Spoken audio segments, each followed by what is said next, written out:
बिस्मिल्लाहिर्रहमानिर्रहीम। अस्सलामुअलैकुम। मंशा बायोस ट्यूटोरियल के अंदर आप सबको खुशामदीद कहते हैं। हमने सेकेंड ईयर का फर्स्ट चैप्टर स्टार्ट किया था, आज उसका थर्ड लेक्चर है और टॉपिक क्या है? Nature of control system. तो नेचर ऑफ कंट्रोल सिस्टम को समझने से पहले हम ये यहाँ पर पता करते चलें कि कंट्रोल सिस्टम है क्या। तो कंट्रोल सिस्टम, जैसे कि हमें नाम से ही पता चल रहा है कि ये ऐसा बॉडी का सिस्टम है जो बॉडी की एक्टिविटीज को कंट्रोल करता है। तो हम होम्योस्टेसिस पढ़ रहे थे, चीज़ों को बैलेंस करना। तो इसका मतलब है जो चीज़ों को बैलेंस करने के लिए बॉडी के अंदर ऑर्गन सिस्टम है, ये ऑर्गन्स का एक मजमुआ है जो कि चीज़ों को बैलेंस करता है। इंटरनल जो कंडीशंस हैं उनको इसने क्या करना है? बैलेंस करना है। और ये बैलेंस किस तरह से करता है? कहता है कि it acquired for different homeostatic functions. ये क्या है? बॉडी के अंदर बहुत सारी चीजें अप एंड डाउन होती रहती हैं। साल्ट है, वाटर है, टेम्परेचर है। तो उन तमाम चीज़ों को अप अगर हुई हैं तो डाउन करने के लिए, अगर डाउन हुई हैं तो अप करने के लिए ये पहले से ही एक तरह से ट्रेंड होता है। बॉडी का ये कंट्रोल सिस्टम हर तरह के इन्वायरमेंट में जो ऑर्गेनिज्म है उसको सरवाइव करने में हेल्प करेगा। फिर हमने कहा it works exactly like physical control system. जिस तरह से कोई भी फिजिकल कंट्रोल सिस्टम काम करता है, जैसे कि बहुत सारी इलेक्ट्रिकल जो मशीन्स हैं जिसके अंदर टेम्परेचर रेगुलेट होता है, लाइक आयरन है, इस्त्री जिसे हम कहते हैं, इसी तरह से रेफ्रिजरेटर है। These are the examples of physical control system. तो फिजिकल कंट्रोल सिस्टम की एग्जाम्पल कैसे है? हमें पता है रेफ्रिजरेटर के अंदर नॉर्मल जो टेम्परेचर की रेंज होती है, उसका जो खाना जिसमें बर्फ जमती है, नॉर्मली -4 डिग्री होता है। अब इसने -4 डिग्री को मेंटेन करके रखना है, कंट्रोल करके रखना है। तो बाज दफ़ा क्या होता है, अब इसके अंदर एक रिसेप्टर होता है जिसे हम सेंसर भी कहते हैं, या थर्मोमीटर इसका दूसरा नाम आप ले सकते हैं। तो इसका काम क्या है?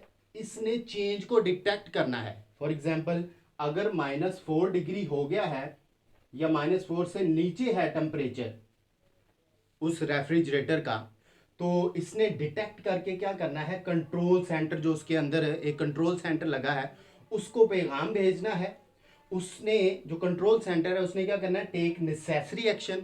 वो नेसेसरी एक्शन क्या है कि -4 से जो नीचे हुआ है इसे पूरा करना -4 पे। तो वो इफेक्टर के जरिए से ये -4 तक दोबारा से टेम्परेचर को नॉर्मल करेगा। ठीक है। तो इसी तरह से हमारी बॉडी के अंदर भी, या जितने भी एंडोथर्मिक एनिमल्स हैं उनके अंदर एक प्रॉपर कंट्रोल सिस्टम होता है, उनके अंदर प्रॉपर रिसेप्टर होता है, उनके अंदर प्रॉपर कंट्रोल सेंटर है और इफेक्टर है। इसके जरिए से वो डिफरेंट चीज़ों को मेंटेन करता है। लाइक हमने लिखा कि एंडोथर्मिक एनिमल अपना 37 डिग्री मेंटेन करते हैं। 37 डिग्री मेंटेन कैसे करते हैं इसको तो ज़रा बाद में देखते हैं। पहले ये देखें एंडोथर्मिक एनिमल हमने इसे क्यों कहा। एंडो, इनवर्ड, ऐसे एनिमल जो कि अपनी बॉडी के अंदर थर्मिक, रिलेटेड टू हीट, अपनी बॉडी के अंदर हीट खुद से जनरेट करने की एबिलिटी रखते हैं। तो इनके अंदर 37 है हमारी बॉडी का टेम्परेचर, तो ये मेंटेन करना है। नॉर्मली जब गर्मियां होती हैं तो आपकी बॉडी को गर्मी लगती है, जब आप टेम्परेचर के साथ एक्सपोज्ड होते हैं तो वो गर्मी फील कौन करवाता है? सबसे पहले हमारी स्किन को फील होती है, क्योंकि स्किन के ऊपर लगे हैं सेंसर, वो स्पेसिफिक रिसेप्टर जिन्होंने क्या करना है, वो हाई टेम्परेचर जो हुआ है, एक्सटर्नल एनवायरनमेंट में जो फ्लक्चुएशन हुई है उसको डिटेक्ट करके बताया है। और स्किन जो है वो डिटेक्ट करके किसे बताती है? हमारे ब्रेन को। इसका मतलब ब्रेन क्या है? कंट्रोल सेंटर है जिसने नेसेसरी एक्शन लेना है या लेने के लिए हुक्म देना है। तो हमारी स्किन के जरिए से दिमाग तक पैगाम पहुंचा कि गर्मी बहुत ज़्यादा है और टेम्परेचर हाई हो चुका है, बॉडी का भी फिर हाई हो चुका है। तो कंट्रोल सेंटर या ब्रेन क्या करता है? इफेक्टर के जरिए से मसल या ग्लैंड को एक्टिव करता है। तो हमारे स्वेट ग्लैंड फिर बहुत ज़्यादा, जब हमें गर्मी लग रही होती है तो वो स्वेटिंग करते हैं, पसीना आता है, ऐसे ही है। तो पसीना जब आता है तो उसके बाद हमें ठंडा ठंडा फील होता है। तो ये एक तरह का बॉडी को कंट्रोल करने के लिए कंट्रोल सिस्टम का एक काम करने का अंदाज है कि ये 3 कंपोनेंट की मदद से वो सारी बॉडी की जो चीज़ें हैं उसको क्या करता है, बैलेंस करता है।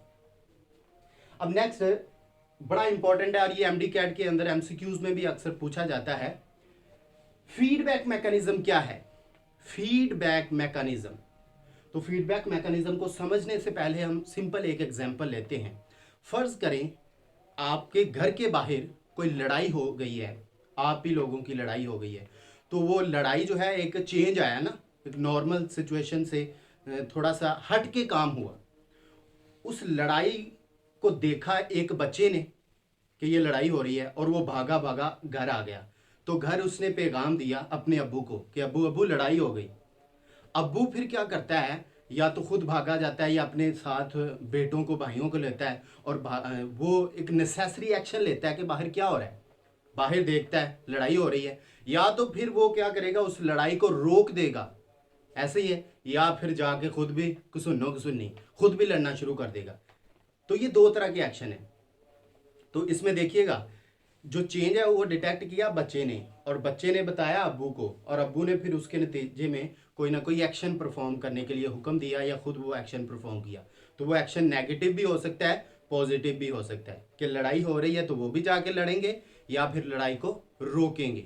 ऐसे ही हमारी बॉडी के अंदर जो फीडबैक मैकेनिज्म क्या है कि किसी भी एक्सटर्नल चेंज को डिटेक्ट करना, वो एक्सटर्नल चेंज को डिटेक्ट करने के लिए पर्टिकुलर रिसेप्टर होता है। जैसे हमने एग्जांपल ली कि लड़ाई हुई, वो चेंज है उसको डिटेक्ट किया बच्चे ने उसे और घर तक पैगाम दिया। इसी तरह से ये रिसेप्टर चेंज को डिटेक्ट करते हैं और उसका मैसेज फिर जो है वो किसे देते हैं, कंट्रोल सेंटर को।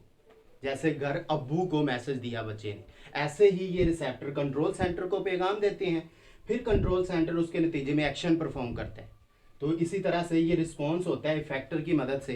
तो वो जैसे हमने कहा कि अब्बू जो हैं वो जाते हैं या फिर भाइयों को और बेटों को लेके जाते हैं। आगे अब क्या होगा कि वो लड़ाई लड़ेंगे या लड़ाई हो रही थी और वो भी जाकर लड़ना शुरू कर दिया। ठीक है, इसे कहते हैं पॉजिटिव फीडबैक कि जो चेंज आया उसी के मुताबिक उन्होंने भी काम करना शुरू कर दिया। और एक हो सकता है नेगेटिव फीडबैक मैकेनिज्म कि बाहर लड़ाई हो रही थी तो अब्बू ने जाके उस लड़ाई को रोक दिया, जो काम हो रहा था उसके उलट कर दिया। तो ये नेगेटिव फीडबैक मैकेनिज्म है। ठीक है, अब इसको हम देखते हैं एग्जैक्टली होता क्या है बायोलॉजिकली। इसकी सिंपल आप वैसे एग्जांपल ये भी ले सकते हैं कि एक बच्चा है, अगर वो अच्छा काम करता है, उसने नॉर्मल रूटीन से हट के कोई काम किया है, वो चेंज है, तो घर वालों ने देखा कि इसने काम अच्छा किया है, अगर तो वो अच्छा है तो उसके वालिदैन उसे क्या करते हैं, शाबाश देते हैं कि वेरी गुड। और वो शाबाश के नतीजे में क्या होता है, वो बच्चा फिर मज़ीद उसी तरह का काम करता है। सही है, जो चेंज उसमें आया था उसको स्टिमुलेट किया गया। तो इसे हम कहते हैं पॉजिटिव फीडबैक मैकेनिज्म।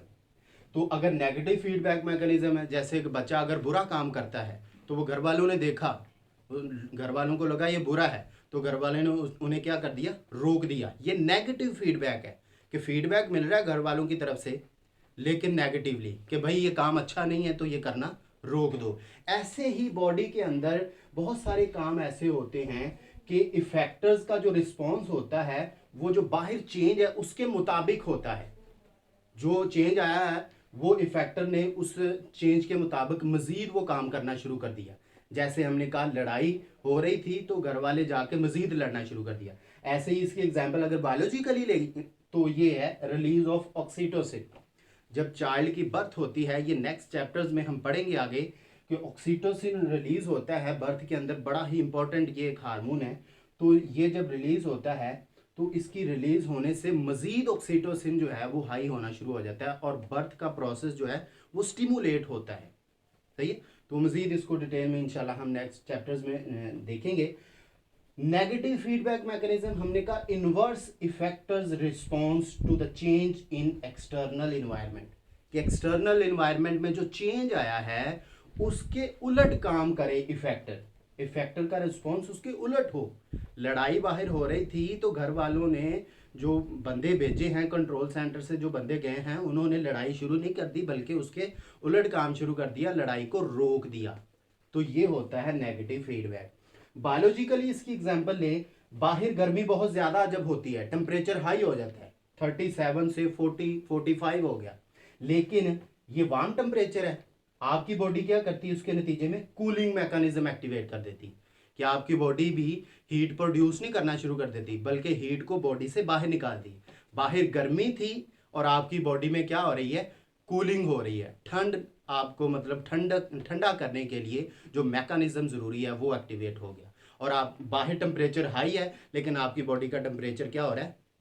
लो हो रहा है। तो ये इन्वर्स है उस चेंज के, इसे हम कहते हैं नेगेटिव फीडबैक मैकेनिज्म। तो ये बड़ा ज़रूरी पॉइंट था, इसको ज़रा ध्यान से समझ लीजिएगा। नेक्स्ट फिर एक और एग्जांपल है हमारे पास कि अगर ब्लड के अंदर ग्लूकोज का लेवल हाई हो जाए, मतलब आपने खाना खाया कोई ग्लूकोज कार्बोहाइड्रेट वाला, तो नॉर्मली आफ्टर मील ग्लूकोज का लेवल हाई हो जाता है। तो ये हाई ग्लूकोज इन ब्लड, ये एक चेंज है बॉडी में, नॉर्मल से हट के काम हुआ, और इस चेंज को डिटेक्ट किसने किया? पैंक्रियाज ने। पैंक्रियाज फिर यहाँ पर क्या काम कर रहे हैं? रिसेप्टर का, और ये रिसेप्टर पैगाम देंगे फिर कंट्रोल सेंटर को, और कंट्रोल सेंटर यहाँ पर होता है लिवर। यानी कि पैंक्रियाज ने इंसुलिन सेक्रेट करनी है, और इंसुलिन सेक्रेट करके लिवर को मैसेज देना है कि भाई ब्लड में ग्लूकोज का लेवल हाई है, इसे नॉर्मलाइज किया जाए। फिर इंसुलिन के नतीजे में, इस पैगाम के नतीजे में, ये जो लिवर है ये ग्लूकोज को किस में चेंज कर देता है? ग्लाइकोजन में। ब्लड में जो एक्स्ट्रा ग्लूकोज उसे पकड़ पकड़ के ग्लाइकोजन में कन्वर्ट कर देता है, तो जो ब्लड में ग्लूकोज का लेवल है वो क्या हो जाता है? नॉर्मल हो जाता है। तो नॉर्मल ब्लड ग्लूकोज का लेवल जब हो जाता है तो ये सारा सिस्टम मतलब बैलेंस हो गया, होम्योस्टेसिस बैलेंस हो गई, कंट्रोल सिस्टम ने अपना काम कर दिया।